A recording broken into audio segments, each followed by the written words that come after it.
Present అయితే నాటుకోళ్ళకైతే వేయడం జరిగింది గడ్డి మొక్కలు అన్నీ, తోటకూర బచ్చల కూర అవన్నీ మిక్సింగ్ చేసి వేసామన్నమాట ఒక 4 సెంట్లలో. అదైతే తింటున్నాయి. ఇంకా మిగతా వాటికైతే కడక్నాథ్ కోళ్ళకైతే తీసుకెళ్తున్నాను అనమాట.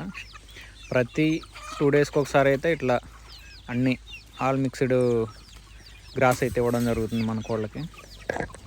అలా ఇవ్వడం వల్ల ఏంటంటే న్యాచురల్ ప్రోటీన్స్ అనేవి వాటికి ఏ ప్రోటీన్స్ అయితే అవసరమో అవి అయితే ఖచ్చితంగా అందుతాయి అని చెప్పి ఇవ్వడం జరుగుతుంది. ఫామ్లో అయితే గడ్డి మొక్కలు అయితే మ్యాక్సిమం లేవు, ఉండనివ్వవు కూడా ఈ కోళ్ళు అన్న తర్వాత.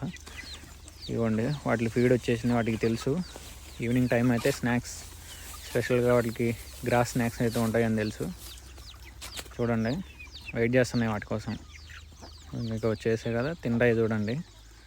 ఇవాళ ఇవ్వడం వల్ల ఏంటంటే ఫీడ్ ఖర్చు కూడా కొద్దిగా తగ్గుతుంది. 2 డేస్కి ఒకసారి 3 డేస్కి ఒకసారి ఇవ్వడం వల్ల అయితే కొంచెం న్యాచురల్ ఫీడ్ కాబట్టి ఎగ్స్ కూడా కొంచెం బెటర్ రిజల్ట్ ఉంటుంది.